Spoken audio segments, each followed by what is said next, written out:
الحمد لله الذي أنزل على عبده الكتاب ولم يجعل له عوجا هو الذي أرسل رسوله بالهدى ودين الحق ليظهره على الدين كله ولو كره المشركون أشهد أن لا إله إلا الله وحده لا شريك له وأشهد أن محمدا عبده ورسوله اللهم صل على محمد وعلى آل محمد كما صليت على إبراهيم وعلى آل إبراهيم اللهم بارك على محمد وعلى آل محمد كما باركت على إبراهيم وعلى آل إبراهيم في العالمين إنك حميد مجيد أيها الإخوة الأحباء أوصيكم وإياي أولا بتقوى الله أعوذ بالله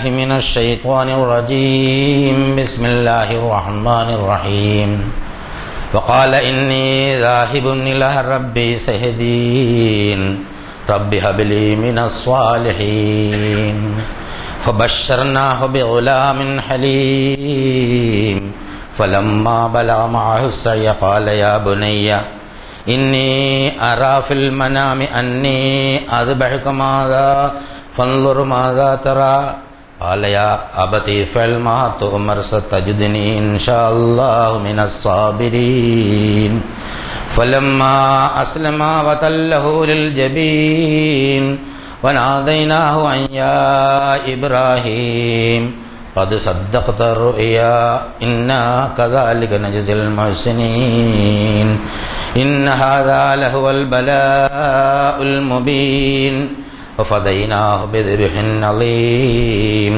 وتركنا عليه في الآخرين سلام على إبراهيم كذلك نجزي المحسنين إنه من عبادنا المؤمنين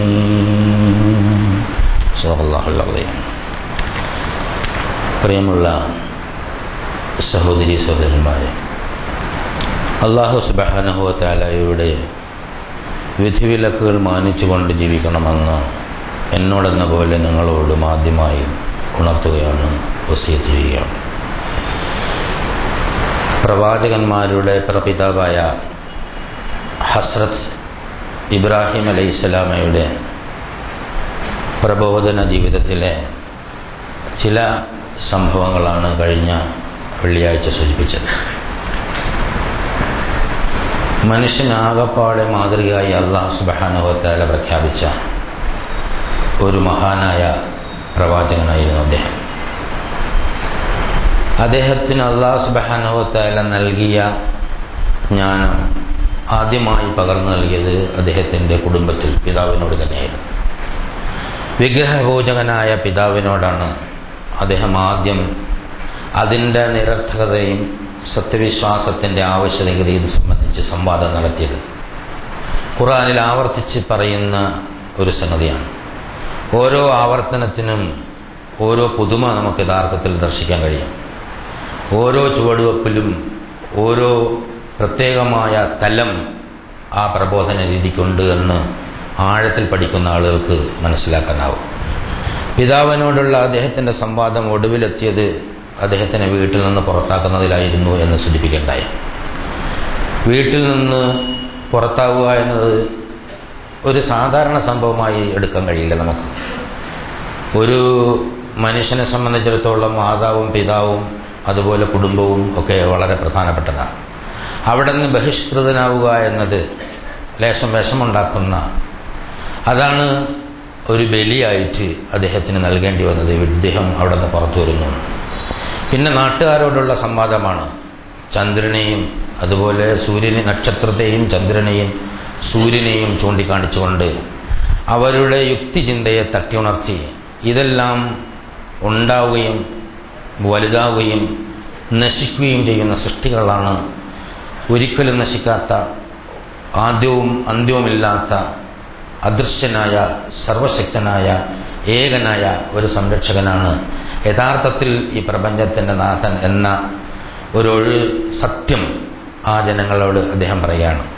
ആ ജനങ്ങളെ സംബോധന ചെയ്യുന്ന അതേ സംഗതി റസൂലുള്ളാഹി സ്വല്ലല്ലാഹു അലൈഹി വസല്ലമ വഴി പഠിപ്പിച്ചത് എന്നും എക്കാലത്തും ഇത് വളരെ പ്രാധാന്യപൂർവ്വം പ്രബോധന പ്രവർത്തകർ ഓർത്ത് പഠിച്ച് മനസ്സിലാക്കി മറ്റുള്ളവരിൽ എത്തിക്കേണ്ട ഒരു ബാധ്യത ഉള്ളതുകൊണ്ടാണ് ഖുർആനിൽ ഈ 4500 5000 വർഷത്തിന് മുമ്പുള്ള ആ ഒരു സംഭവകഥ ആവർത്തിച്ചാവർത്തിച്ച് അല്ലാഹു സുബ്ഹാനഹു വ തആല എടുത്തു പറയുന്നത്.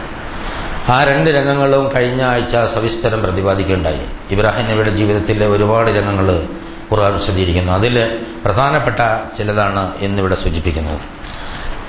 ആദ്യം ഓതിയ ആ ആയത്ത് അദ്ദേഹം ഇബ്രാഹിം നബി പറയുന്ന ചില സംഗതികളാണ്. അത് പറയുന്നതിന് കാരണമായ ചില സംഗതികളെക്കുറിച്ച് തന്നെ ഖുർആനിൽ അല്ലാഹു സുബ്ഹാനഹു വ തആല പറയുന്നു. ഈ ജനങ്ങൾ, ബിംബാരാധകരായ ജനങ്ങൾ, അവർ വർഷത്തിൽ ഉത്സവം നടത്താറുണ്ട്.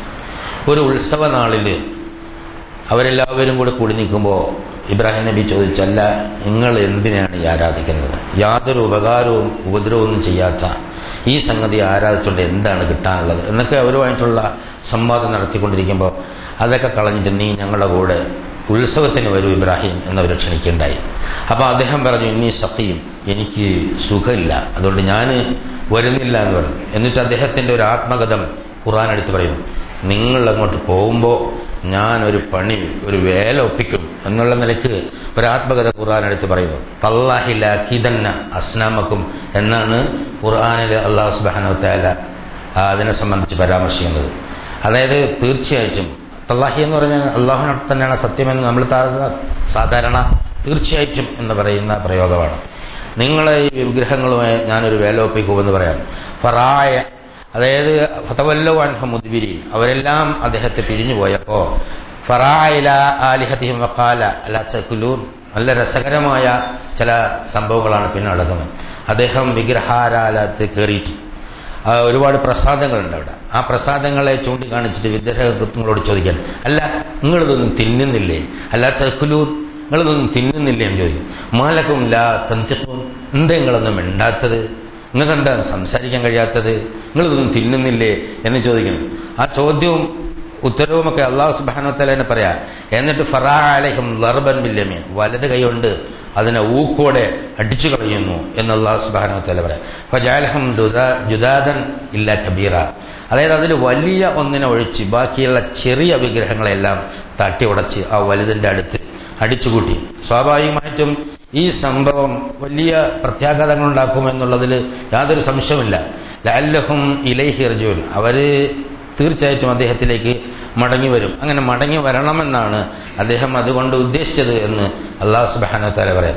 ഖാലൂ മൻ ഫഅല ബി ആലിഹത്തിനാ ഇന്നഹു ലമിനൽ ളാലിബീൻ, വന്ന് കണ്ടപ്പോൾ അന്തം വിട്ട്, ആരാണ് നമ്മുടെ ഈ പൂജാ വിഗ്രഹങ്ങളൊക്കെ ഇങ്ങനെ കാണിച്ചത്? അവനൊരു മഹാ അക്രമി തന്നെയാണല്ലോ. അവർക്ക് യഥാർത്ഥത്തിൽ പ്രതി അറിയാം. അതിനെക്കുറിച്ച് സവിസ്തരം ഖുർആനിൽ അല്ലാഹു സുബ്ഹാനഹു വ തആല പ്രതിപാദിക്കുന്നുണ്ട്. ഒരു യുവാവ് ഇബ്രാഹിം ഇതിനെക്കുറിച്ചൊക്കെ പറഞ്ഞു നടക്കുന്ന ഞങ്ങൾ കേട്ടിട്ടുണ്ട് എന്നൊക്കെ ചില ആളുകൾ പറയുന്നു.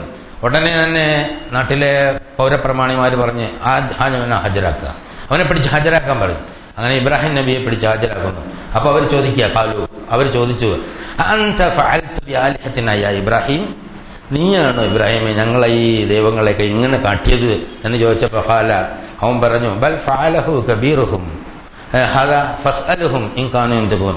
വളരെ കൂളായിട്ട് ഇബ്രാഹിം നബി പറഞ്ഞു, ഞാനല്ല, വലിയവനാണ് ഇതൊക്കെ ചെയ്തത്. രണ്ടർത്ഥം ഉണ്ട്, വലിയവനാണ് ഇതിലൊക്കെ ചെയ്തത്. പിന്നെ അവിടെ ഉണ്ടല്ലോ നിങ്ങളെ വലിയവൻ ചോദിച്ചു നോക്ക്, അത് വർത്താനം പറയുമെങ്കിൽ ചോദിച്ചു നോക്ക് എന്ന് പറഞ്ഞപ്പോൾ അവരാകപ്പാടെ അല്ലാഹു തആല പറയാ സ്തബ്ധരായിപ്പോയി. ഉത്തരം കിട്ടാൻ കഴിയാതെ ഉടനെ തന്നെ ഇബ്രാഹിം നബിയോട് ചോദിക്കാണ്, ലഖദ് അലിംത മാ ഹൗലായി യൻതിഖൂൻ, അതായത് ഇതൊന്നും സംസാരിക്കില്ല എന്ന് നിനക്കറിയില്ലേ? ഉടനെ മൂപ്പർക്ക് ഒരു ചാൻസ് കിട്ടിയല്ലോ. യുക്തി ചിന്ത അവിടെയാണല്ലേ ഡെവലപ്പ് ചെയ്യണത്. അല്ല അതഅബുദൂന മിൻ ദൂനില്ലാഹി മാ ലാ യൻഫഉകും ശൈഅൻ വലാ യദുറുകും, അല്ല മിണ്ടാത്ത ഒന്നും ചെയ്യാത്ത, ഉപദ്രവിപ്പിക്കാത്ത, സഹായിക്കാത്ത ഒന്നിനാണോ നിങ്ങൾ ആരാധിക്കുന്നത്?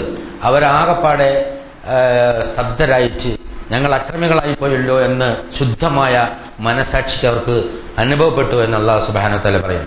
പക്ഷേ പെട്ടെന്ന് തന്നെ അവര് ഉടനെ തന്നെ തല്ലകുത്തനെ മറിയുകയും അവരുടെ ആ പ്രാദേശികമായ ആളുകളുടെ സത്യവും സംഭവവും കാര്യങ്ങളും താല്പര്യങ്ങളും ഒക്കെ അവരുടെ പെട്ടെന്ന് തന്നെ അവരുടെ മനസ്സിൽ മിന്നിമറിഞ്ഞ് അവരുടെ നിലപാടിൽ മാറ്റം വരുന്നു. ഇവനങ്ങനെ വിട്ടാൻ പറ്റില്ല. അതുകൊണ്ട് ഒരു ചിതയൊരുക്കി അവൻ അതിലെടുത്തിട്ട് കരിച്ചു കളയുക എന്ന് അവർ പ്രഖ്യാപിക്കുന്നു. ഇത് പല പ്രാവശ്യം ഖുർആനിലെ ഈ നടപടിയെ സംബന്ധിച്ച് അല്ലാഹു സുബ്ഹാനഹു വ തആല ആവർത്തിച്ച് പറയുന്നു. അങ്ങനെ വലിയൊരു തീ കൊണ്ടുവരുന്നു, ഇബ്രാഹിം നബിയെ അതിലേക്ക് പിടിച്ചിടാൻ കൊണ്ടുവരുന്നു. നല്ല രസകരമായ ഒരു ബൈബിൾ കഥയുണ്ട്. അവിടെ വരുമ്പോൾ ജിബ്രീൽ ഹാജരായിട്ട് ഇബ്രാഹിം നബിയെ രക്ഷിക്കാമെന്ന് പറഞ്ഞു. അപ്പോൾ ഇബ്രാഹിം നബി വേണ്ടെന്ന് പറഞ്ഞു. നീ രക്ഷിക്കേണ്ട ആവശ്യമില്ല, അല്ലാഹു തആല അവന് വേണമെങ്കിൽ എന്നെ രക്ഷിച്ചോളട്ടെ, കാരണം അവന് വേണ്ടിയാണ് ഞാൻ നിലകൊള്ളുന്നതെന്ന് പറയുന്ന ഒരു പ്രസിദ്ധമായ ഒരു ബൈബിൾ കഥ ഉണ്ട്. മാലാഖ പ്രത്യക്ഷപ്പെട്ട് അന്നേരം പറഞ്ഞു എന്നൊക്കെ പറയുന്ന ബൈബിളിലില്ല, ബൈബിളിന്റെ വ്യാഖ്യാന ഗ്രന്ഥങ്ങളിൽ കാണാൻ കഴിയുന്നതാണ്. എന്തായിരുന്നാലും അല്ലാഹു സുബ്ഹാനഹു വ തആലയാണ് ഈ തീയെ സൃഷ്ടിച്ചിട്ടുള്ളത്. തീയുടെ കരിക്കുക എന്ന സ്വഭാവം അനുനിമിഷം നിലനിർത്തി സംരക്ഷിക്കുന്നത് അല്ലാഹു സുബ്ഹാനഹു വ തആലയാണ്. അല്ലാഹു ഇടപെടുന്നു. അല്ലാഹു സുബ്ഹാനഹു വ തആല അന്നേരം ഇടപെട്ടിട്ട് പറഞ്ഞു, ഖുൽനാ യാ നാറു കൂനി ബർദൻ വസലാമൻ അലാ ഇബ്രാഹിം. നമ്മുടെ തീയോട് ഖുൽനാ യാ നാർ, അല്ലയോ എന്റെ തീ എന്നാണ് അവിടെ ഒരു പ്രയോഗം. അല്ലാഹു സുബ്ഹാനഹു വ തആല പറഞ്ഞത് ബർദവാൻ, ബറാദ എന്ന് പറഞ്ഞാൽ ഫ്രിഡ്ജ്, അതായത് തണുപ്പാവുക, കുളിരാവുക, അതായത് സലാം ശാന്തിയും കുളിരുമാവുക എന്നും. അപ്പോ അവിടെ അവരൊരു മഹാതന്ത്രം പ്രയോഗിച്ചു. നാം അവരെ ജീവിതത്തിൽ നഷ്ടകാരികളായി മാറ്റി ഇബ്രാഹിം, നമ്മുടെ ഖലീലായ ഇബ്രാഹിമിനെ നാം രക്ഷിച്ചു. ഇതിൽ നിങ്ങൾക്കൊരു മാതൃകയുണ്ട്. സത്യത്തിന്റെ പാതയിൽ നിൽക്കുന്ന ആളുകൾ ഇങ്ങനെ ഈ രോഷത്തിന്റെ അഗ്നി പൊട്ടിമുളയ്ക്കുമ്പോൾ, രോഷത്തിന്റെ അഗ്നി തിളച്ചു മറിയുമ്പോൾ കാരുണ്യവാനായ തമ്പുരാൻ അവന്റെ കാരുണ്യം കൊണ്ട് ഭൂമിയിൽ പ്രത്യക്ഷമാകും എന്നതിന്റെ ഒരു ഭൗതികമായ ഒരു തെളിവാണ് ഇബ്രാഹിം നബി അലൈഹിസ്സലാമിലൂടെ, ഈ സംഭവത്തിലൂടെ അല്ലാഹു സുബ്ഹാനഹു വ തആല നമ്മളെ പഠിപ്പിക്കുന്നത്. എന്നും എക്കാലത്തും എവിടെയുമുള്ള പ്രബോധന പ്രവർത്തകർ സത്യത്തിന്റെ പാതയിൽ നിൽക്കുമ്പോൾ അവർക്കെതിരായി വരുന്ന ഏതു തരം രോഷാഗ്നിയെയും അതിനെ തടുക്കാൻ കാരുണ്യവാനായ തമ്പുരാന്, ശക്തനായ അല്ലാഹുവിന്, ഈ പ്രപഞ്ചത്തിന്റെ നാഥനായ അല്ലാഹുവിന് ശക്തിയുണ്ട് എന്ന് സത്യപ്രബോധകരെ ഒരു ശുഭവാർത്ത അറിയുകയാണ് അല്ലാഹു സുബ്ഹാനഹു വ തആല. അല്ലാഹു പറഞ്ഞത് മറ്റുള്ളവരോട് പറയാൻ യാതൊരു തരത്തിലുള്ള ലജ്ജയും മടിയുമൊന്നും സത്യവിശ്വാസികൾക്ക് ഉണ്ടാവേണ്ടതില്ല. അങ്ങനെ ഏതെങ്കിലും ദുർഘടമായ ഒരു ഘട്ടത്തിൽ ഇബ്രാഹിമിനെ പോലെ പെട്ടാൽ അവരെ ഞാൻ സംരക്ഷിച്ചുകൊള്ളും എന്ന് അല്ലാഹു സുബ്ഹാനഹു വ തആല പ്രഖ്യാപിക്കുന്ന ആ പ്രഖ്യാപനം, അതാണ് ഇബ്രാഹിമിലും അദ്ദേഹത്തിന്റെ കൂടെയുള്ള ആളുകളിലും നമുക്ക് മാതൃകയുണ്ട് എന്ന് അല്ലാഹു സുബ്ഹാനഹു വ തആല ആവർത്തിച്ച് പറഞ്ഞു. ഈ ഒരു സംഭവത്തിന് ശേഷമാണ് അദ്ദേഹം ആ നാട്ടിൽ നിന്ന് വിടുന്നത്. അദ്ദേഹത്തിന് കൊടുക്കേണ്ടി വരുന്ന അടുത്ത പരമമായ ഒരു ബലിയാണ്. നാട്, നാട്ടാര്, വീട്, കുടുംബം, നമ്മുടെ ഏരിയ, ചുറ്റുപാട്, ഇതൊക്കെ മനുഷ്യ മനസ്സിൽ ഒരുപാട് ഫീലിങ്സ്, സെന്റിമെന്റൽ ഫീലിങ്സ്, അതായത് വൈകാരികമായ ബന്ധങ്ങളുള്ളതാണ്. ഒരു നാട്ടിൽ നിന്ന് നമ്മൾ വേറൊരു നാട്ടിലേക്ക് പോകുമ്പോൾ മനുഷ്യ മനസ്സ്, സ്നേഹമുള്ള മനസ്സ് പലപ്പോഴും പിടയ്ക്കുന്നതായിരിക്കും. കാരണം അവിടെയും ആ പ്രദേശവും അതിലെ ചുറ്റുപാടും എത്ര മോശക്കാരായാലും അവിടെയുള്ള ആളുകളോടുള്ള സൗഹൃദവും പിണക്കവുമൊക്കെ നമ്മുടെ മനസ്സിൽ, മനുഷ്യ മനസ്സിൽ വല്ലാണ്ട് ആഴത്തിൽ സ്വാധീനം ചെലുത്തുന്ന സംഗതിയാണ്. നാട്ടുകാരെ വിട്ടുപോകുക എന്ന് പറഞ്ഞാൽ വേദനാജനകമായ ഒരനുഭവമാണ്, പ്രത്യേകിച്ച് സ്നേഹനിധിയായ ഒരു പ്രവാചകനെ സംബന്ധിച്ചിടത്തോളം. വീട്ടുകാരെ വിട്ടുപോകുന്നത് ബുദ്ധിമുട്ടുള്ളതാണ്. നാട്ടുകാരെയും വിട്ട് അവിടെ നിന്ന് പോവുക എന്നുള്ളത് വളരെ വലിയ ഒരു പ്രയാസം ഉണ്ടാക്കുന്ന ഒരു സംഗതിയാണ്. നമുക്കറിയാം, ഇവിടെ നല്ല ജോലിക്ക് ഗൾഫിലേക്ക് പോകുമ്പോൾ പോലും നമ്മളിൽ പലരും അനുഭവിക്കുന്ന പ്രയാസം. ആ പ്രയാസങ്ങളൊക്കെ യഥാർത്ഥത്തിൽ ഇബ്രാഹിം നബി ഇവിടെ ഗൾഫിൽ പോകുമ്പോൾ നമുക്ക് തിരിച്ചു വരാം, പണം ഉണ്ടാക്കാം എന്നുള്ളതാണ്. പക്ഷെ അവിടെ നാട്ടിൽ നിന്ന് ബഹിഷ്കൃതനായി ജനങ്ങളാൽ തീക്കുണ്ടത്തിൽ എറിയപ്പെട്ട് നിഷ്കാസിതനായി പോവുകയാണ്. എല്ലാ പ്രതീക്ഷകളും അള്ളാഹുവിലേക്ക് മാത്രം അർപ്പിച്ചുകൊണ്ട് അദ്ദേഹം ഒരു ഹിജ്റ പോവുകയാണ്. അതൊരു വലിയൊരു ഹിജ്റയായിരുന്നു. അതായത് ഒരു ബലി, അടുത്ത ബലി, ആ ബലിയോടനുബന്ധിച്ച വലിയൊരു ഹിജ്റ. താൻ പരിചയിച്ചതും തനിക്ക് സ്നേഹാദരവുകൾ നൽകിയതുമായ എല്ലാ ചുറ്റുപാടുകളെയും വിട്ടെറിഞ്ഞ് എല്ലാ മാറാപ്പുകളും വലിച്ചെറിഞ്ഞ് എല്ലാ ബന്ധപാശങ്ങളും പൊട്ടിച്ചെറിഞ്ഞ് അള്ളാഹുവിലേക്ക് മാത്രം ലക്ഷ്യം വെച്ചുകൊണ്ട് പ്രതീക്ഷ അള്ളാഹു മാത്രമാണെന്ന് ഉറക്കെ പ്രഖ്യാപിച്ചുകൊണ്ട് ഇബ്രാഹിം ഹിജ്റ പോവുകയാണ്. പ്രവാചകന്മാരുടെ ജീവചരിത്രത്തിലെ ഏറ്റവും പരമപ്രധാനമായ ഒരു സംഗതിയാണ് ഹിജ്റ. മൂസാ നബിയുടെയും ഹാറൂൻ നബിയുടെയും ഹിജ്റയെക്കുറിച്ച് അള്ളാഹു പറയുന്നു. മുഹമ്മദ് നബി സല്ലല്ലാഹു അലൈഹി വസല്ലമയുടെ ഹിജ്റയെക്കുറിച്ച് അല്ലാഹു പറയുന്നു. ഇബ്രാഹിം നബിയുടെ ഹിജ്റയെക്കുറിച്ച് അല്ലാഹു പറയുന്നു. യൂനുസ് നബിയുടെ ഹിജ്റയെക്കുറിച്ച് അല്ലാഹു പറയുന്നു. ഒരുപാട് പ്രവാചകന്മാരുടെ ഹിജ്റയെക്കുറിച്ച് പറയുന്നു. ഇവിടെ ഈ ഹിജ്റയുടെ ഒരു പ്രത്യേകമായ ഒരു സാഹചര്യം, തീർച്ചയായിട്ടും നാട്ടിൽ തീരെ നിൽക്കാൻ പറ്റാത്തൊരു സാഹചര്യത്തിൽ വഖാല ഇന്നി ദാഹിബുൻ ഇലാ റബ്ബി, ഞാൻ എൻ്റെ രക്ഷിതാവിലേക്ക് പോവുകയാണ് എന്നാണ്. ഹിജ്റ അള്ളാഹുവിലേക്കുള്ളൊരു പോക്കാണ്. ഈ ഹജ്ജിൽ യഥാർത്ഥത്തിൽ ഹിജ്റയുണ്ട്. നമ്മുടെ വിവിധ പ്രദേശങ്ങളിൽ നിന്ന് ഹജ്ജിലേക്ക് പോകുമ്പോൾ അതിൽ ഹിജ്റയുണ്ട്, ബലിയുണ്ട്, അതിൽ ജിഹാദുണ്ട് എന്നൊക്കെയാണ് നമ്മൾ മനസ്സിലാക്കേണ്ടത്. ഹജ്ജ് വെറും ഒരു സാധാരണ നിലയിലുള്ള ചടങ്ങല്ല. അത് ഹിജ്റയുടെയും അതുപോലെ തന്നെ ഉദ്ഹിയ്യത്തിൻ്റെയും അതുപോലെ തന്നെ ജിഹാദിൻ്റെയും ഒക്കെ ഒരുപാട് സമ്മിശ്ര പ്രതികരണങ്ങളാണ് ഹജ്ജിലൂടെ നമ്മൾ മറ്റുള്ളവർക്ക് കാണിക്കൊടുക്കുന്നത്, നമ്മൾ ജീവിതത്തിൽ അനുഭവിക്കുന്നത്. ഇവിടെ ഇബ്രാഹിം നബി പറഞ്ഞത് അല ഇന്നി ദാഹിബുൻ ഇലാ റബ്ബി സഹദീൻ. അദ്ദേഹം പോകുമ്പോൾ അദ്ദേഹത്തിന്റെ ഭാര്യയും കൊണ്ടുപോയി. രണ്ടാളും കൂടിയാണ് പോയത്. സാറയായിരുന്നു അന്നുണ്ടായിരുന്ന ഭാര്യ. അദ്ദേഹത്തിന് മക്കളൊന്നും ഉണ്ടായിരുന്നില്ല.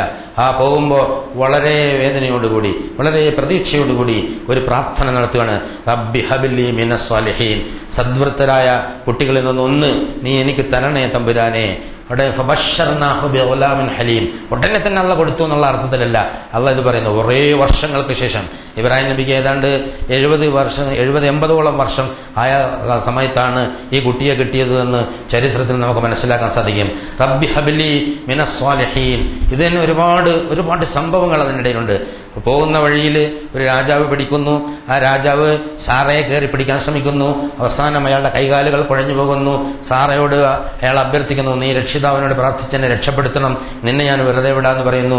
അങ്ങനെ പ്രാർത്ഥിച്ച് രക്ഷപ്പെടുത്തുമ്പോൾ വീണ്ടും അയാൾ ഉഷറായി വരുമ്പോൾ വീണ്ടും സാറയെ കയറി പിടിക്കുന്നു. അപ്പോൾ വീണ്ടും അയാൾ കൈകാലുകൾ കുഴഞ്ഞു പോകുന്നു. വീണ്ടും അയാൾ അഭ്യർത്ഥിക്കുന്നു. അവസാനം ആ രാജാവ്, നാട്ടിലെ രാജാവ് ഇബ്രാഹിമിനെ ബന്ധനസ്ഥനാക്കിയിരുന്ന ഇബ്രാഹിമിനെ പിടിച്ചിട്ട് എന്ന് പറയുന്നു, നീ കൊണ്ടു നടക്കുന്നത് ഒരു പിശാചിനെയാണ്, ഒരു മനുഷ്യ സ്ത്രീയല്ല എന്ന് പറയുമ്പോഴും അദ്ദേഹത്തിന് വല്ലാണ്ടൊരു ഭീതി ഉണ്ടാകുന്നു. അങ്ങനെ പരിചാരണത്തിന് വേണ്ടി ഹാജറ എന്ന് പറയുന്ന ഒരു അടിമപ്പെണ്ണിനെയും കൊടുക്കുന്നു. ഇവരെ രണ്ടാളെയും കൊണ്ടാണ് ഇബ്രാഹിം ഊറിൽ നിന്ന് ഈജിപ്തിലേക്ക് പോകുന്നത്. അവിടെ അവർ താമസിക്കുന്നു. ഒരുപാട് കാലം ജീവിക്കുമ്പോഴും അവർക്ക് മക്കളില്ലാതെ വന്നപ്പോൾ സാറയുടെ നിർദ്ദേശപ്രകാരമാണ് ഹാജറയെ രണ്ടാം ഭാര്യയായി സ്വീകരിക്കുന്നത്. രണ്ടാം ഭാര്യയായി സ്വീകരിച്ചു കഴിഞ്ഞ് കുറച്ച് കഴിഞ്ഞപ്പോൾ സ്വാഭാവികമായി എല്ലാ വീട്ടിലുണ്ടാകുന്നത് പോലുള്ള പ്രശ്നങ്ങളുണ്ടായി. അവിടെ മത്സരമുണ്ടായി, പ്രശ്നമുണ്ടായി. കൂട്ടത്തിൽ അവർ ഇസ്മായിലിനെ ഗർഭം ധരിക്കുന്നു. ഇതിനിടയ്ക്ക് ഇബ്രാഹിം നബി സ്വപ്നം കാണുന്നു, സാറ സ്വപ്നം കാണുന്നു, ഹാജറ സ്വപ്നം കാണുന്നു. അള്ളാഹു ഈ പ്രാർത്ഥന ഇസ്മായിൽ എന്ന കൽദാനി ഭാഷയുടെ അർത്ഥം ദൈവം കേട്ടിരിക്കുന്നു എന്നാണ്.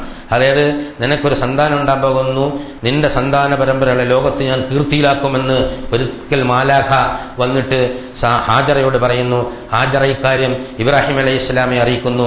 അങ്ങനെ ദൈവം കേട്ടിരിക്കുന്നു എന്ന അർത്ഥത്തിൽ കൽദാനി ഭാഷയിൽ ഇസ്മയിൽ എന്ന് പേരിട്ടതാണ് അറബിയിൽ ഇസ്മായിലായി മാറിയത് എന്ന് വളരെ വ്യക്തമായ ചരിത്ര ഗ്രന്ഥങ്ങളിൽ നിന്ന് നമുക്ക് മനസ്സിലാക്കാൻ സാധിക്കും. എന്നിട്ട് അവസാനം കുഞ്ഞു പറക്കുന്നു, അവിടെ പ്രശ്നമാകുന്നു. ഈ കുട്ടിയും തള്ളയും ഇവിടുന്ന് കൊണ്ടുപോകണമെന്ന് നിർബന്ധിക്കുന്നു എന്നുള്ളതാണ്. അപ്പോൾ അവിടെ കൊണ്ടുപോയി മക്കയുടെ പ്രാന്തപ്രദേശങ്ങളിൽ ഏതാണ്ട് ഒരുപാട് ആയിരക്കണക്കിന് മൈൽ അകലെയുള്ള മക്കയുടെ സ്ഥലത്ത് കൊണ്ടുവന്ന് താമസിപ്പിക്കുന്നു. അവിടെ താമസിപ്പിച്ചിട്ട് ഇബ്രാഹിം നബി തിരിച്ചു പോകുന്ന ആ രംഗങ്ങളൊക്കെ പലപ്പോഴും വിശദീകരിച്ചിട്ടുണ്ട്.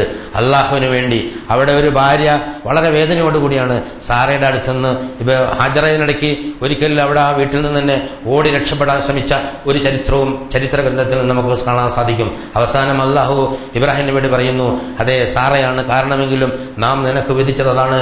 ലോകത്തിലെ ഒരുപാട് സംഭവങ്ങൾക്ക് സാക്ഷിയാവാനുള്ള ഒരു മഹത്തായ ഒരു വഴിത്തിരിവാണ് ഇബ്രാഹിം നബി ഇസ്മായിലിനെയും ഹാജറയെയും അവിടെ ആൾപ്പാർപ്പില്ലാത്ത ആ മക്കയിലെ മലയിടുക്കളിൽ കൊണ്ട് താമസിപ്പിച്ചത്.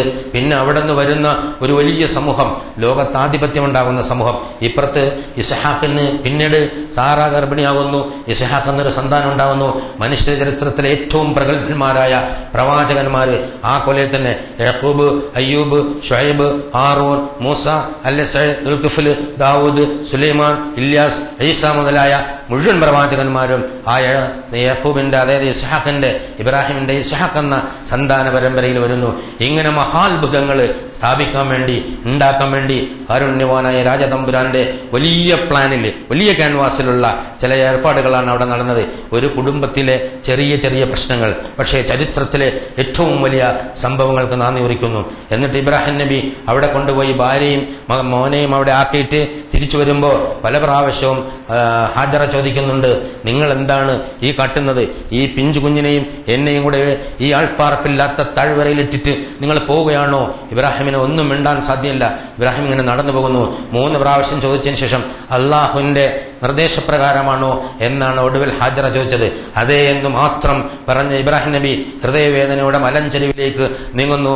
അല്ലാഹു സുബ്ഹാനഹു വ തആല അത് വളരെ ഹൃദയസ്പർക്കായി നമ്മളോട് പറഞ്ഞിരുന്നു. പടച്ച തമ്പുരാൻ നിർദ്ദേശിച്ചതിന്റെ പേരിൽ ആരെയും ഒരുപാട് കത്തിരുന്ന് കിട്ടിയ പൊന്നോമന സന്താനത്തെയും ഒരു കൂടെ വെള്ളവും അല്പം ഈത്തപ്പഴവും മാത്രം അവശേഷിപ്പിച്ചിട്ട് മക്കയിലെ മലയിടുക്കിൽ അവശേഷിപ്പിച്ചിട്ട് വരികയാണ്.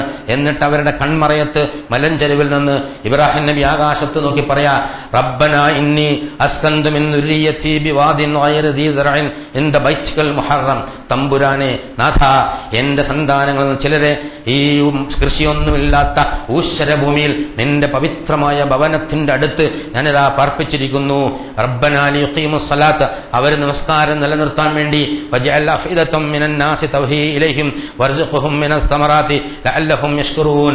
അവര് ആ സ്ഥലത്ത് ഉള്ള ഈ മനുഷ്യന്മാർക്ക്, ലോകത്തിലെ വിവിധ ഭാഗങ്ങളുള്ള മനുഷ്യന്മാരുടെ മനസ്സിൽ നീ ചായ്വുണ്ടാക്കുകയും അങ്ങോട്ട് എത്തിക്കുകയും ചെയ്യണമെന്ന് പറയും. അത്ഭുതകരമാണ് സംഭവങ്ങൾ. വെള്ളം തീർന്ന ഹാജറ നിലവിട്ട് 2 മലകൾക്കിടയിൽ ഓടുന്നു. അവസാനം ഇബ്രാഹിമിന്റെ പുത്രൻ ഇസ്മായിൽ കാലിട്ടടിച്ചെടുത്ത് വെള്ളം വരുന്നു. ആ വെള്ളം അവിടെ തടഞ്ഞു നിർത്തുന്നുണ്ട്. അതായത് നിലക്ക് എന്നാണ്. ജം എന്ന് പറഞ്ഞു കഴിഞ്ഞാൽ കൽദാനി ഭാഷയിൽ നിക്ക് എന്നുള്ളതാണ്. അവരവിടെ തടഞ്ഞു വെക്കുന്നു. എന്നിട്ട് അവിടെ അതൊരു കിണറായി മാറുന്നു. ഈ വെള്ളം കണ്ടപ്പോ പരുന്തുകൾ ആകാശത്ത് വട്ടമിട്ട് പറക്കാൻ തുടങ്ങി. യമനിൽ നിന്ന് സിറിയയിലേക്ക് പോകുന്ന ഈ യാത്രാസംഘങ്ങൾ ഇവിടെ വെള്ളമുണ്ട് എന്ന് പറഞ്ഞ് ആ ഭാഗത്ത് വന്നു ചേരുന്നു. അവസാനം കിണറിന്റെ ആ ഉത്തരവാദിത്വം ഹാജറ ഏറ്റെടുത്തുകൊണ്ട് അവരവിടെ താമസിക്കുന്നു. അവിടെ ഒരു സംസ്കാരം വളരുന്നു. ഇബ്രാഹിമിന്റെ മകൻ പുത്രൻ ഇസ്മായിൽ അവിടുത്തെ ഏറ്റവും പ്രമുഖനായ മനുഷ്യനായി വളർന്നു. എന്നിട്ട് അവസാനം യമനിൽ നിന്ന് ഒരു ഫാമിലിയിൽ നിന്ന് അദ്ദേഹം കല്യാണം കഴിക്കുന്നു. ഇങ്ങനെ ഒരുപാട് സംഭവങ്ങൾ അവിടെ ഉണ്ടായി വരുന്നതൊക്കെ യഥാർത്ഥത്തിൽ ഈ ത്യാഗത്തിന്റെ ബാക്കിപത്രമാണ് എന്ന് നമുക്ക് മനസ്സിലാക്കാൻ സാധിക്കും. ഇതെല്ലാം കഴിഞ്ഞതിന് ശേഷമാണ്, ഇബ്രാഹിം നബി പോയതിനു ശേഷമാണ് ഇബ്രാഹിമിനെ സംബന്ധിച്ച്, ഇസ്മായിലിനെ സംബന്ധിച്ച് പുതിയ, അതായത് ബലിയുടെ ഏറ്റവും വേദനാജനകമായ, ഏറ്റവും ഹൃദയസ്പർക്കായ, ഏറ്റവും വികാര തീവ്രമായ ഒരു സംഭവം വരുന്നത്. ഫലമ്മാ ബലഗ മഅഹുസ്സയ്യ, അതായത് അവനോടൊപ്പം ഈ ഇസ്മായിൽ ഇബ്രാഹിമിനോടൊപ്പം അധ്വാനിക്കാനുള്ള പ്രായമെത്തിയപ്പോൾ അദ്ദേഹം ഒരു ദിവസം മകനോട് പറയാണ്, ഖാലയാ ബുനയ്യ ഇന്നി അറാ ഫിൽ മനാമി അന്നി അദ്ബഹക ഫൻളുർ മാദാ തറ. ഈ ഒരു ദിവസം അദ്ദേഹം പറഞ്ഞു, ഞാനൊരു സ്വപ്നം കണ്ടിരിക്കുന്നു, നിന്നെ ഞാൻ അറുത്തു കൊടുക്കുന്നതായി എനിക്ക് സ്വപ്ന ദർശനം ഉണ്ടായിരിക്കുന്നു. ഒരു സത്യദർശനം ആണ് എന്ന് ഞാൻ മനസ്സിലാക്കുന്നു. എന്താണ് മകനെ നിന്റെ അഭിപ്രായം? അല്ലാഹു സുബ്ഹാനഹു വ തആല നേരത്തെ പറഞ്ഞ ഗുലാമിൻ ഹലീം എന്നാണ്. സഹനശീലനായ ഒരു കുട്ടി, പിതാവിനേക്കാൾ ഔന്നിത്യം കാണിക്കുന്ന ഒരു മകന്റെ ചിത്രമാണ് അല്ലാഹു സുബ്ഹാനഹു വ തആല നമ്മളെ അവിടെ പഠിപ്പിക്കുന്നത്. ഖാല, അവൻ പറഞ്ഞു, അതായത് ഇസ്മായിൽ പറഞ്ഞു, യാ അബത് ഇഫ്അൽ മാ തുഅമർ സതജിദുനി ഇൻഷാ അല്ലാഹു മിനസ് സാബിരീൻ. അതായത് നിങ്ങളോട് കൽപ്പിച്ചതുപോലെ നിങ്ങൾ ചെയ്തു കൊള്ളുക, ഞാൻ തീർച്ചയായിട്ടും ക്ഷമാശീലന്മാരുടെ കൂട്ടത്തിൽപ്പെട്ടതായി താങ്കൾക്ക് കാണാൻ സാധിക്കും എന്നുള്ളത്. വളരെ വികാര തീവ്രം. സ്വന്തം മരിക്കാൻ പറഞ്ഞാൽ ഇത്ര ബുദ്ധിമുട്ടില്ല. ഒരുപാട് കാലം കാത്തിരുന്നിട്ട് കിട്ടിയ സന്താനം തന്നോടൊപ്പം വളർന്നു വലുതായാൽ ഭാവിയിൽ ഒരു പ്രതീക്ഷയാണ് എന്ന് അറ്റുനോക്കിയിരുന്ന സന്താനം, ആ സന്താനത്തെ സ്വന്തം കൈകൾ കൊണ്ട് അറുക്കാൻ പറഞ്ഞാൽ ഏത് പിതൃഹൃദയമാണ് പിടഞ്ഞു പോകാത്തത്? മഹാനായ ഇബ്രാഹിം, ഒരുപാട് ത്യാഗങ്ങൾ സഹിച്ച ഇബ്രാഹിം, ഒരുപാട് പ്രയാസങ്ങൾ സഹിച്ച ഇബ്രാഹിം ഒരിക്കലും അവിടെ പതറിയില്ല, ചഞ്ചല മനസ്കനായില്ല. പിശാച് അദ്ദേഹത്തെ ശല്യപ്പെടുത്താൻ വന്നപ്പോ അദ്ദേഹം അതിനെ എറിഞ്ഞോട്ടിച്ചത്. ഇന്ന് നമ്മൾ കല്ലേറ് നടത്തുമ്പോൾ, നമ്മൾ ചെരുപ്പും കല്ലും ഒക്കെ എടുത്തെറിയുമ്പോൾ ഇബ്രാഹിം നബിയുടെ മനോവികാരം നമുക്ക് ഉൾക്കൊള്ളാൻ സാധിക്കുന്നുണ്ടോ എന്ന് എനിക്കറിയില്ല. പക്ഷേ അവിടെ ഇതാണ്, എല്ലാത്തിനും അല്ലാഹു സുബ്ഹാനഹു വ തആല മാത്രമാണ്, അല്ലാഹു മാത്രമാണ് രക്ഷ, അല്ലാഹുവിലാണ് സമാധാനം, അല്ലാഹു അള്ളാഹു പറഞ്ഞതുപോലെ പ്രവർത്തിക്കലാണ് ജീവിതത്തിന്റെ വിജയമെന്ന് മനസ്സിലാക്കിയ മഹാപ്രതാപശാലിയായ പടച്ച തമ്പുരാന് സമ്പൂർണമായി സമർപ്പിച്ച മഹാപ്രവാചകനായ ഇബ്രാഹിമിന്റെ ഈ കരളലിയിക്കുന്ന ഇസ്മായിലിന്റെ ഈ കരളലിയിക്കുന്ന കഥ ഖുർആനിൽ ഇങ്ങനെ പറഞ്ഞിട്ട് അല്ലാഹു സുബ്ഹാനഹു വ തആല പറയാണ് ഫലമ്മാ അസ്ലമാ വതല്ലഹു ലിൽ ജബീൻ. വേണമെങ്കിൽ അല്ലാഹു തആലക്ക് ആ സെന്റൻസ് അവിടെ വിടാമായിരുന്നു. പക്ഷേ മനുഷ്യന്റെ ഹൃദയത്തിൽ ആഴത്തിൽ പതിച്ചുകൊണ്ട് അവന്റെ ഹൃദയത്തിനെ ശരിക്കും കിടിലം കൊള്ളിച്ചുകൊണ്ട് അവന്റെ കണ്ണിൽ നിന്ന് കണ്ണുനീര് ധാരധാരയായി ഒഴുകിക്കളയുമാറ് ഭാഷാപ്രയോഗം അല്ലാഹു തആല അവിടെ നടത്തിയിരിക്കുകയാണ്. അങ്ങനെ പറഞ്ഞു ഇബ്രാഹിം ഇസ്മായിലും പോവാണ്. എന്നിട്ട് അവനെ നെറ്റിദ്ധരിച്ച് കിടത്തിയപ്പോൾ എന്ന് പറയാൻ ഫലമ്മ അസ്ലമ അവർ രണ്ടുപേരും ഇസ്ലാമായപ്പോൾ അവർ രണ്ടുപേരും സമർപ്പിച്ചപ്പോൾ തല്ലഹൂലുൽ ജബീൻ അങ്ങനെ നെറ്റിചരിച്ച് അവനെ കിടത്തിയപ്പോൾ അങ്ങനെ വികാര തീവ്രമായ ആ രംഗത്ത് മലിക്കുൽ ജബ്ബാറായ രാജതമ്പുരാൻ പറയാ വനാദൈനാഹു അൻ യാ ഇബ്രാഹിം. അന്നേരം നാം ഇടപെട്ടുകൊണ്ട് ഇബ്രാഹിം ഖദ് സദ്ദഖത റുയാ, നീ നിന്റെ സ്വപ്നം സാക്ഷാത്കരിച്ചിരിക്കുന്നു. ഇതാണ് യഥാർത്ഥത്തിൽ ഈ ബലിയുടെ ഏറ്റവും തീഷ്ണവും തീവ്രവുമായ വികാരം ഒപ്പുന്ന ആയത്തുകൾ എന്നുള്ളതാണ്. ഇവിടെ അള്ളാഹുവിന് വേണ്ടി ഒരു മകനെ അറുത്തു കൊടുക്കണം മാത്രമല്ല സർവസ്വവും എല്ലാം അള്ളാഹുവിന് വേണ്ടി സമർപ്പിക്കുന്ന ഒരു പിതാവിന്റെയും പുത്രന്റെയും ചിത്രം ഹൃദയത്തിൽ ആഞ്ഞാഞ്ഞ് തറയ്ക്കുന്ന രീതിയിൽ അല്ലാഹു സുബ്ഹാനഹു വ തആല അവതരിപ്പിക്കുകയാണ്. സത്യവിശ്വാസികളെ, നിങ്ങൾ മുഹമ്മദേ, അത് മുഹമ്മദിന്റെ അനുയായികളെ, ഇതാ നിങ്ങളുടെ മുന്നിൽ നടന്നുപോയ മഹാപ്രവാചകനുണ്ടല്ലോ ഇബ്രാഹിം. ആ ഇബ്രാഹിമിന്റെ ജീവിതത്തിന്റെ ഓരോ ചലനങ്ങളിലും നിങ്ങൾക്ക് മാതൃകയുണ്ട് എന്ന് പറഞ്ഞിട്ട് അല്ലാഹു സുബ്ഹാനഹു വ തആല പഠിപ്പിക്കുക. ഇന്നാ കദാലിക നജ്സിൽ മുഹ്സിനീൻ. അപ്രകാരമാണ് സത്യവിശ്വാസികൾക്ക്, ഉന്നതന്മാർക്ക്, നന്മയുള്ള ആളുകൾക്ക് നാം പ്രതിഫലം നൽകുന്നത്. ഇന്ന ഹാദാ ലഹുവൽ ബലാഉൽ മുബീൻ. വളരെ വ്യക്തമായും ഒരു പരീക്ഷണമായിരുന്നു അത് എന്ന്. ജീവിതത്തിന്റെ ഒരുപാട് പരീക്ഷണങ്ങളിലൂടെ നമ്മളെ അല്ലാഹു സുബ്ഹാനഹു വ തആല കടത്തിക്കൊണ്ടുപോകും. ഭൗതിക ജീവിത താല്പര്യങ്ങളിലെ പലതും നമുക്ക് ബലി കൊടുക്കേണ്ടി വരും. പിതാവിനെ മാതാവിനെ ബലി കൊടുത്ത, നാട്ടുകാരെ ബലി കൊടുത്ത, ഭാര്യയും മകനെയും അവരുമായിട്ടുള്ള സന്തോഷ ജീവിതത്തെയും ബലി കൊടുത്ത ആ മഹാപ്രവാചകൻ ഒടുവിൽ സ്വന്തം കൈകൊണ്ട് മകനെ അറുത്ത് അല്ലാഹുവിന് ബലി കൊടുക്കാൻ സന്നദ്ധത കാണിച്ച ഏറ്റവും മഹത്തായ ഒരു മാതൃക, മനുഷ്യ ചരിത്രത്തിൽ തുല്യതയില്ലാത്ത ഒരു മാതൃക. ഈ മാതൃക ചൂണ്ടിക്കാണിച്ചുകൊണ്ട് ആ ഭൂമിയിലാണ്, ആ ഭവനത്തിലാണ് മുഹമ്മദ് താങ്കൾ നിൽക്കുന്നത്. ലോകത്തിന് മാതൃകയായിക്കൊണ്ട് താങ്കൾ നിൽക്കുന്നത് ഈ സന്ദേശം എത്തിക്കുക. എന്നിട്ട് മഹാനായ അള്ളാഹുവിന്റെ ഉന്നതമായ നാമങ്ങളെ പ്രകീർത്തിച്ചുകൊണ്ട് അല്ലാഹു അക്ബർ അല്ലാഹു അക്ബർ അല്ലാഹു അക്ബർ വലില്ലാഹിൽ ഹംദ് എന്ന് ഉറക്കെ പ്രഖ്യാപിക്കുക. അതിന് ലബ്ബൈക് അല്ലാഹുമ്മ ലബ്ബൈക് ലബ്ബൈക് ലാ ശരീക ലബ്ബൈക്, ഞാൻ തയ്യാറായി ഇതാ വന്നിരിക്കുന്നു തമ്പുരാനെ എന്ന് പറഞ്ഞ് നിങ്ങളുടെ പ്രതിനിധികൾ ഇവിടെ വന്ന് അതിന് സാക്ഷ്യം വഹിക്കണം എന്ന് പറഞ്ഞ ഏറ്റവും ഹൃദയസ്പർക്കായ ഒരു രംഗത്തിനാണ് യഥാർത്ഥത്തിൽ ഈ ആഴ്ച ലോകം സാക്ഷ്യം വഹിച്ചുകൊണ്ടിരിക്കുന്നത്. അതിൽ നമ്മളും പങ്കുചേരണമെന്ന ആ പങ്കുചേരല് ഹിജ്റയും ജിഹാദും ഒളിഹിയത്തും ഒക്കെ ഉണ്ട്.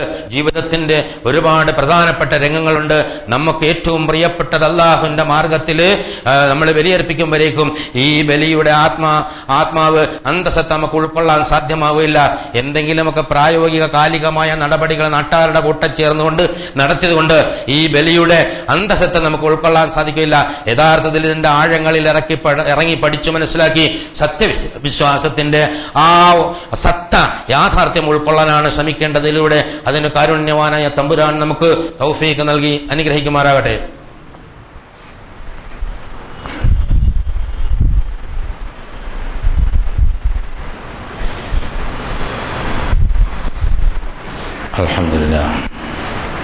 അൽഹംദുലില്ലാഹി ഹംദൻ കതീറൻ തയ്യിബൻ മുബാറകൻ യൻബഗി ലിജലാലി വജ്ഹിഹി വഅളീമി സുൽത്താനി സുബ്ഹാനക ലാ നസീദനാ കമാ അസ്നൈത നഫ്സഹു ലകൽ ഹംദു ഹത്താ തർളാ.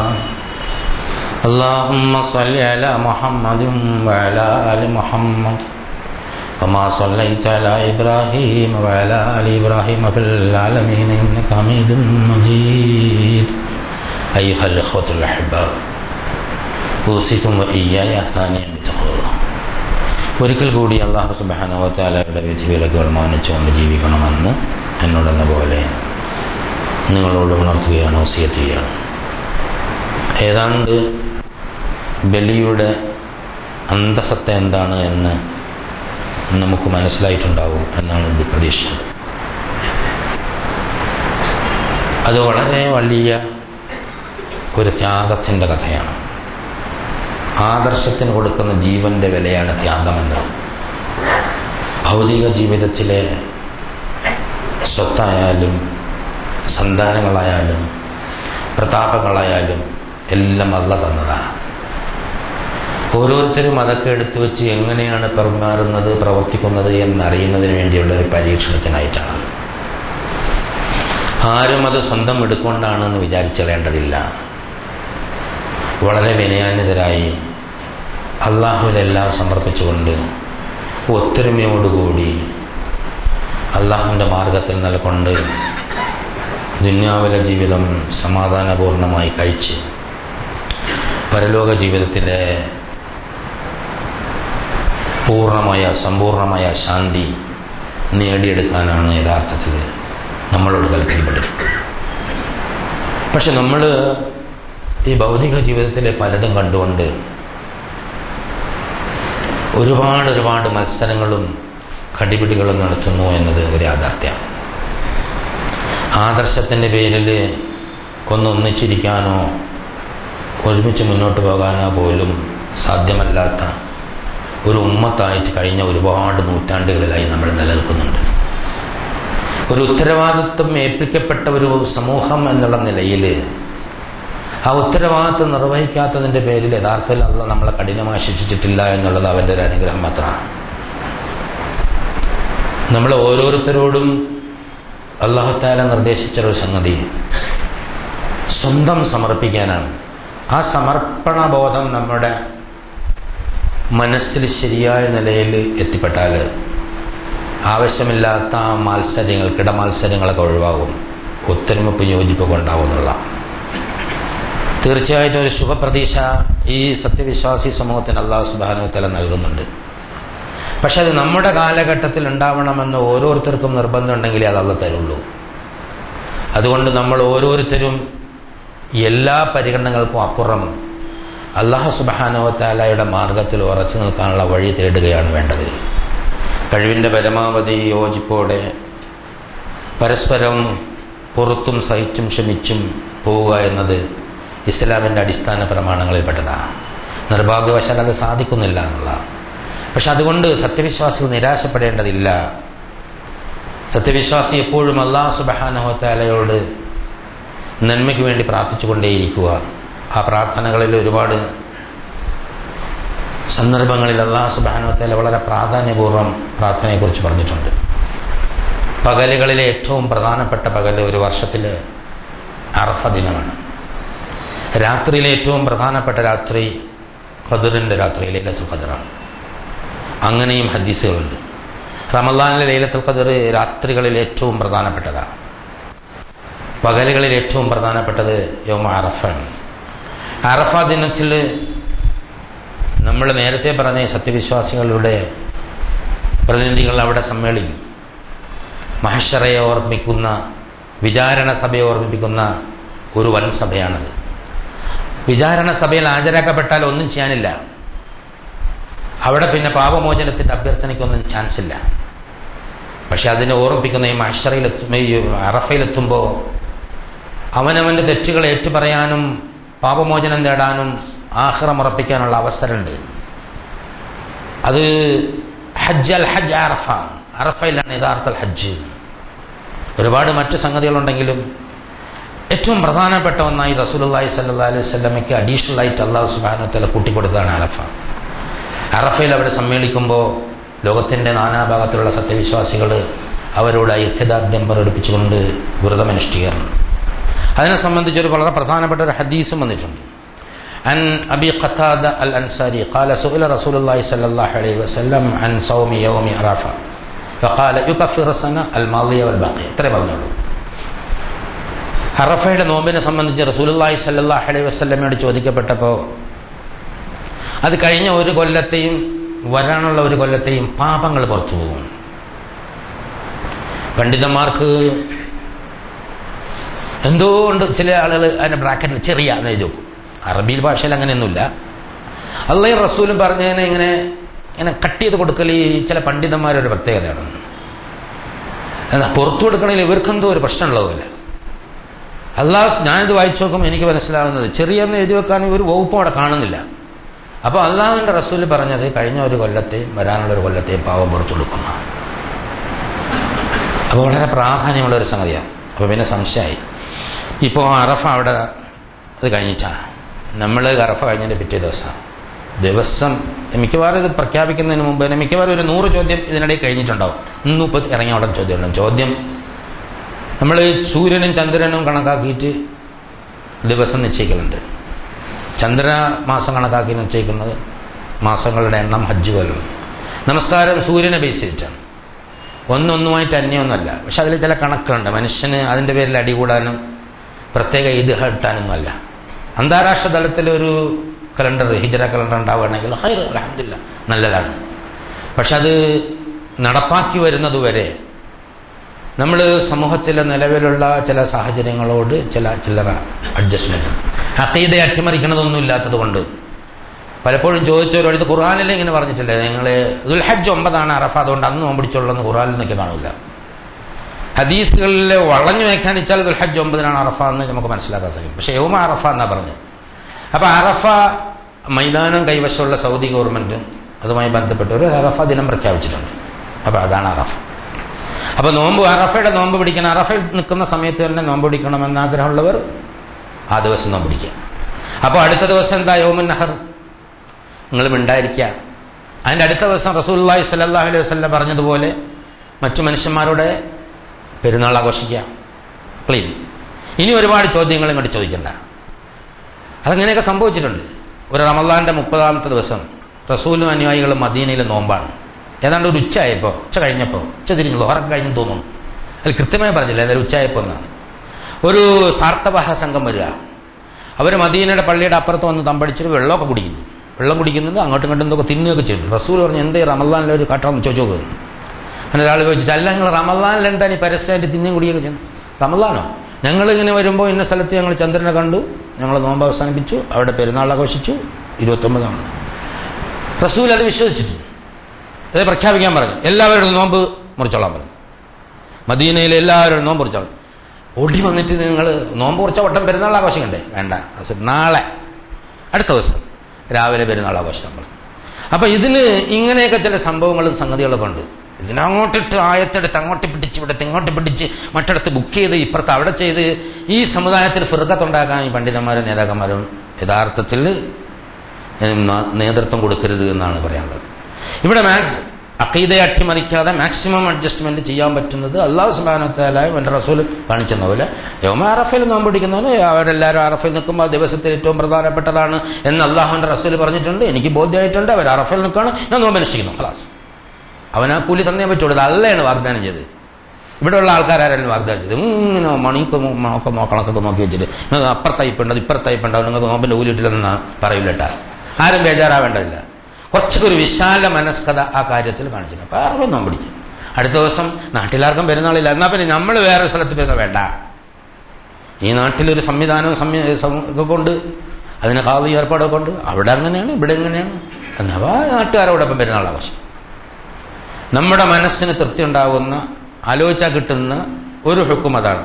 ഫിഖ് പലപ്പോഴും വലിയ പ്രശ്നങ്ങളുണ്ടാകും. റസൂലിൻ്റെ കാലത്തുള്ള ഫിഖ് റസൂൽ നേരിട്ട് പറഞ്ഞു കൊടുത്ത സംഗതിയാണ്. അതിനുശേഷം വന്ന ഫിഖ് ബസറയിലും കൂഫയിലും ഈജിപ്തിലും യമനിലും എഴുതുണ്ടാക്കിയ സംഗതികളാണ്. മോശക്കാരൊന്നുമല്ല, അവർ പണ്ഡിതന്മാരാണ്. പക്ഷേ അവരുടെ കാലഘട്ടം, അവരുടെ സാഹചര്യം, അവരുടെ ചുറ്റുപാട്, അവരുടെ ആവശ്യങ്ങൾ, അതനുസരിച്ച് എക്സ്ട്രാക്ട് ചെയ്ത ഒരുപാട് ഹുക്കുമുകളുണ്ട്. അതെല്ലാം എല്ലാ കാലത്തും എവിടെയും അതുപോലെ നടപ്പാക്കണം ദുശ്ശാഠ്യം പിടിച്ചു കഴിഞ്ഞാൽ വലിയ ബുദ്ധിമുട്ടാണ്. ഇസ്ലാമിൽ അങ്ങനെ ഒരു വകുപ്പില്ല. അതിന് അല്ലാഹു സുബ്ഹാനഹു വ തആല റസൂൽ അനുവദിച്ചിട്ടില്ല. അതുപോലെ ഞാൻ കഴിഞ്ഞ ദിവസം ഇവിടെ സൂചിപ്പിച്ചാണ്, ഈ ബലിയുടെ യഥാർത്ഥ സന്ദേശം നമുക്ക് എത്തിക്കാൻ വേണ്ടിയാണ് ഇസ്മായിലിന് പകരം ഒരു ആട്ടിനെ അല്ലാഹു തആല കൊടുത്ത് അറുത്തൊടുത്ത്, ഒരു ഉരുവിനെ കൊടുത്തു എന്ന്. ആ അറുത്ത് കൊടുക്കുകയും ചെയ്തു. അറുത്തൊടുത്തോട്ടെ നമ്മൾ ഓർക്കാം. പക്ഷെ നേരത്തെ പറഞ്ഞതുപോലെ അറുത്ത് കൊടുക്കുമ്പോൾ അതൊക്കെ ഒന്ന് ശ്രദ്ധിക്കണം. ഇങ്ങനെ പൈസ എറിഞ്ഞിട്ട് ഒരുപാട് അറുത്ത് എറിയണ്ട. കഴിഞ്ഞ ദിവസം ഇവിടെ സൂചിപ്പിക്കേണ്ടായി, വളരെ ഗൗരവതരമായി മനസ്സിലാക്കേണ്ട ഒരു പ്രായോഗിക അനുഭവമുണ്ട്. സ്ഥലവും പേരും ആളൊന്നും പറഞ്ഞില്ല. ഒരു പെരുന്നാൾ റമദാൻ ഒരുപാട് കാലത്തിന് മുമ്പല്ല, അടുത്തന്നെ ഈ ഈദുൽ അദ്ഹയുടെ രാത്രിയിൽ, ഏതാണ്ട് രാത്രിയാവുന്ന സമയത്ത് ഒരു പെട്ടി ഓട്ടോയിൽ ഒരുപാട് ഇറച്ചിയുമായി വരുന്നു. ഇനി കൊടുക്കാൻ നമ്മുടെ ഏരിയയിൽ സ്ഥലമൊന്നുമില്ല. അങ്ങനെ 3-4 സ്ഥലത്തൊക്കെ വിളിച്ചു വെച്ച് അവിടെയൊക്കെ ഇഷ്ടം പോലെ ആയിപ്പോയി. അവസാനം ഇത് കൊടുക്കാം. അപ്പോൾ അന്യ സംസ്ഥാന തൊഴിലാളികൾ താമസിക്കുന്ന 2 ക്യാമ്പുകളുണ്ട്, അവിടെ കൊണ്ട് കൊടുക്കുന്നുള്ളൂ. അപ്പോൾ ഫിഖ്ഹായി പ്രശ്നം. ഒളിഹ്യത്തിൻ്റെ ഇറച്ചിയല്ലേ ആയി, അതിപ്പോൾ അങ്ങനെ കൊടുക്കാൻ പറ്റുമോ? പ്രശ്നമായി. രാത്രി 10 മണിക്ക് ശേഷം കുഴിച്ചിട്ടു. സത്യം, സാക്ഷികളുണ്ട്. ഇതിൽ എവിടെയാണ് ഇബ്രാഹിം ഇസ്മായിലും ബലിയും? നമ്മൾ ആ ഒളിഹ്യത്തിൻ്റെ ഇറച്ചി അവിടെ കൊടുക്കാൻ പാടില്ലെന്ന് ആരാണ് പഠിപ്പിച്ചത് എന്നുള്ളതാണ്. ഈ ഫിഖ്ഹിൻ്റെ ഓരോ നൂലാമാലകൾ ഉണ്ടാക്കിയിട്ട് മനുഷ്യന് വേണ്ടിയാണ് ഈ ദീന്. അല്ല മനുഷ്യർക്ക് തന്നതാ. അയൽക്കാരൻ പട്ടിണി നടക്കുമ്പോൾ വയറ് നിറച്ച് ഭക്ഷണം കഴിക്കുന്നവൻ സത്യവിശ്വാസി അല്ല എന്ന് പ്രഖ്യാപിച്ചപ്പോൾ അവൻ ജൂതനാണോ ക്രിസ്ത്യാനിയാണോ എന്ന് നോക്കാൻ അല്ലാഹുവിന്റെ റസൂൽ പറഞ്ഞിട്ടില്ല. ആരും ചോദിക്കുകയും വേണ്ട, അതിനെക്കുറിച്ച് സംശയങ്ങളും ഉന്നയിപ്പിക്കണ്ട, പറഞ്ഞതങ്ങ് ചെയ്താൽ മതി. അയൽക്കാരൻ ആരായാലും അവനോടുള്ള ആ സ്നേഹബന്ധത്തിലൂടെയാണ് ദീനിലേക്ക് ആൾ വരേണ്ടത്. ഇത് മനുഷ്യന്മാർക്ക് വേണ്ടിയുള്ള സന്ദേശമാണ് എന്ന് മനസ്സിലാക്കാതെ ഒരുമാതിരി എന്തോ തരത്തിലുള്ള ഒരു മനോഭാവം വെച്ചുകൊണ്ട് ഇതിനെ വളരെ കുടിസാക്കിയാലാണ് മറ്റുള്ളവർക്ക് എത്താതെ പോകുന്നത്. അതിൻ്റെ ഉത്തരവാദിത്വം നമ്മൾ ഏറ്റെടുക്കണം. ദീനിനും അള്ളക്കൊന്നും ആ ഉത്തരവാദിത്തമില്ല. ചെയ്യുന്ന മനുഷ്യന്മാർ അവരുടെ മനോഭാവമാണ് ഏറ്റെടുക്കേണ്ടത്. അതുകൊണ്ട് കുറച്ച് വിശാലമായി ചിന്തിക്കുകയും ഇവിടെ ഒരുപാട് അറക്കുണ്ടെങ്കിൽ ഒരുപാട് സ്ഥലത്ത് ആളുകൾ ആവശ്യമുള്ള സ്ഥലമുണ്ട്, അവിടേക്ക് കൊണ്ട് ഇറക്കുക, അല്ലെങ്കിൽ അവിടേക്ക് എത്തിച്ചു കൊടുക്കുക. സൗദി അറേബ്യയിൽ അറുത്ത് വരുന്ന സംഗതികളെല്ലാം IDB ഇസ്ലാമിക് ഡെവലപ്മെൻറ്റ് ബാങ്കിൻ്റെ കെയർ ഓഫിൽ അത് പ്രത്യേകിച്ച് സംസ്കരിച്ച് റെഡിയാക്കി ആഫ്രിക്കൻ രാജ്യങ്ങളിലാണ് അത്. ഇസ്ലാമിക് ഡെവലപ്മെൻറ്റ് ബാങ്കുമായിട്ട് വളരെ അടുത്ത് ബന്ധം പ്രവർത്തിക്കുന്ന ഒരാൾ എന്നുള്ള നിലയിൽ എനിക്ക് അതിൻ്റെ വിശദാംശങ്ങളൊക്കെ അറിയാം. അപ്പോൾ അവിടെ എത്തിക്കുകയാണ് ചെയ്യുന്നത്. അപ്പോൾ അതുകൊണ്ട് നമ്മളും ഇത് വേസ്റ്റാക്കരുത്, ഇതേപോലെ കുഴിച്ചിടേണ്ട ഒരു സാഹചര്യം ഉണ്ടാക്കരുത്. അള്ളാഹുവിനോട് ഉത്തരം പറയേണ്ട ഒരു സംഗതിയാണ് ഇത്. നമ്മൾ പൈസ കൊടുക്കുമ്പോഴും അതിനുവേണ്ടി ഏർപ്പെടുന്നപ്പോഴും ഒക്കെ നമ്മുടെ മനോവികാരം നമ്മളെ ഇസ്മായിലിനെ അറുക്കാൻ കൽപ്പിക്കപ്പെട്ടപ്പോൾ നമ്മളത് ചെയ്യാണ് ഇബ്രാഹിമിനെ പോലെ എന്നത് അങ്ങനെ ഉൾക്കൊള്ളാൻ കഴിഞ്ഞില്ലെങ്കിലും ശ്രമമെങ്കിലും നടത്താമല്ലോ. അപ്പോൾ നമ്മുടെ മനസ്സിന് മാറ്റം ഉണ്ടാവും. ദീനിലേക്ക് നമ്മളെ മനസ്സിനെ അള്ളാഹു അടുപ്പിച്ചു തരും. അങ്ങനെ അള്ളാഹുവിൻ്റെ മാർഗത്തിലേക്ക് അടുത്തടുത്ത് പൂർണ്ണ സത്യവിശ്വാസികളാവാൻ കാരുണ്യവാനായ തമ്പുരാൻ നമുക്ക് തൗഫീഖ് നൽകി അനുഗ്രഹിക്കുമാറാകട്ടെ. ഇന്നല്ലാഹ മലായികതഹു യുസല്ലൂന അലൻ നബി യാ അയ്യുഹല്ലദീന ആമനൂ സല്ലു അലൈഹി വസല്ലിമു തസ്ലീമാ. اللهم صل على محمد وعلى ال محمد كما صليت على ابراهيم وعلى ال ابراهيم في العالمين انك حميد مجيد. اللهم ارضنا ابو بكر وعمر وعثمان وعلي بقية اصحاب رسول الله اجمعين. കാരുണ്യവാനായ തമ്പുരാനെ ഞങ്ങൾക്കും ഞങ്ങളുടെ മാതാപിതാക്കന്മാർക്കും ഭാര്യസന്താനങ്ങൾക്കും സഹോദരങ്ങൾക്കും സുഹൃത്തുക്കൾക്കും നാട്ടുകാർക്കും മുഴുവൻ സത്യവിശ്വാസികൾക്കും മുൻകാല സത്യവിശ്വാസികൾക്കും പുറത്തുമാകാൻ തമ്പുരാനെ, ഞങ്ങളിന്ന് മുന്നേ നിന്നിലെത്തിയ ആൾക്കാരുടെ കബറിടങ്ങളെ പ്രകാശപൂരിതങ്ങളായ കബറിടങ്ങളാക്കി മാറ്റണേ തമ്പുരാനെ. അവർക്ക് ആശ്വാസവും സമാധാനവും നൽകി അനുഗ്രഹിക്കണേ തമ്പുരാനെ. അകലങ്ങളിൽ ജീവിക്കുന്ന ഞങ്ങളുടെ വേണ്ടപ്പെട്ടവർക്ക് നീ ഹിദായത്തും തഖ്വയും ഇസ്തിഖാമത്തും നൽകണേ തമ്പുരാനെ. അല്ലാഹു പ്രയാസങ്ങളും ബുദ്ധിമുട്ടുകളും അപകടങ്ങളൊന്നും ഇല്ലാതെ ഏറ്റവും ഉത്തമമായി ഈ വർഷത്തെ ഹജ്ജ് നിർവഹിച്ചു വരാൻ ഞങ്ങളുടെ സഹോദരന്മാർക്ക് നീ തൗഫീഖ് നൽകണേ തമ്പുരാനെ. അവരുടെ പ്രാർത്ഥനയിൽ ഞങ്ങളെയും ഉൾപ്പെടുത്താൻ അവരിൽ വേണ്ടപ്പെട്ട ആളുകൾക്ക് നീ തൗഫീഖ് അനുഗ്രഹിക്കണേ തമ്പുരാനെ. അവരുടെ ഹജ്ജ് നീ സ്വീകരിക്കണേ തമ്പുരാനെ. ഹജ്ജ് ചെയ്യാത്ത മറ്റുള്ളവർക്ക് പോയി ചെയ്യാൻ അടുത്തത് അവസരം നീ നൽകി അനുഗ്രഹിക്കണേ തമ്പുരാനെ. നാഥ, ഞങ്ങളുടെ കുടുംബങ്ങളിൽ നീ ഖൈറും ബർക്കത്തും നൽകി അനുഗ്രഹിക്കണേ തമ്പുരാനെ. ഞങ്ങളുടെ സന്താനങ്ങളിലും സമ്പത്തുകളിൽ നീ നന്മ വിതരണേ തമ്പുരാനെ. ഈ ദീൻ യഥാവിധി മനസ്സിലാക്കാനും ജീവിതത്തിൽ പകർത്താനും മറ്റുള്ളവർക്ക് എത്തിക്കാനുള്ള തൗഫീഖ് നീ നൽകി അനുഗ്രഹിക്കണേ തമ്പുരാനെ. റഹ്മാനായ തമ്പുരാനെ, സക്രാത്തുൽ മൗത്തിന്റെ വേദന ഞങ്ങൾക്ക് നീ ആശ്വാസപ്രദമാക്കി മാറ്റണേ തമ്പുരാനെ. അല്ലാഹുവേ, അറഫ ഏറ്റവും ഉത്തമമായി പ്രയോജനപ്പെടുത്താനുള്ള തൗഫീഖ് നൽകണേ തമ്പുരാനെ. പൈശാചിക ദൗർബോധങ്ങൾ ഞങ്ങളെ അകറ്റിത്തരണേ തമ്പുരാനെ. ഞങ്ങളുടെ രോഗങ്ങളും പ്രയാസങ്ങളും കടങ്ങളും ഒക്കെ നീ മാറ്റിത്തരണേ തമ്പുരാനെ. ആശ്വാസത്തോടെ ഇതിലേക്ക് മടങ്ങി വരാനുള്ള തൗഫീഖ് നൽകണേ തമ്പുരാനെ. കബറിടങ്ങളെ പ്രകാശപൂരിതങ്ങളാക്കുള്ള കബറിടങ്ങളാക്കി മാറ്റണേ തമ്പുരാനെ. മഹ്ശറിൽ നിന്ന് ഞങ്ങളെ സഹായിക്കണേ തമ്പുരാനെ. സ്വർഗം നൽകി അനുഗ്രഹിക്കണേ തമ്പുരാനെ. നരകശിക്ഷയിൽ നിന്ന് മോചിപ്പിക്കണേ തമ്പുരാനെ. اللهم اغفر للمؤمنين والمؤمنات والمسلمين والمسلمات والأحياء منهم والأموات. اللهم أعز الإسلام والمسلمين. اللهم أعز الإسلام والمسلمين. اللهم أعز الإسلام والمسلمين. اللهم انصر أعمال المجاهدين في كل أماكن الأرض يا أرحم الراحمين. ربنا آتنا في الدنيا حسنة وفي الآخرة حسنة وقنا عذاب النار. وآخر دعوانا الحمد لله رب العالمين.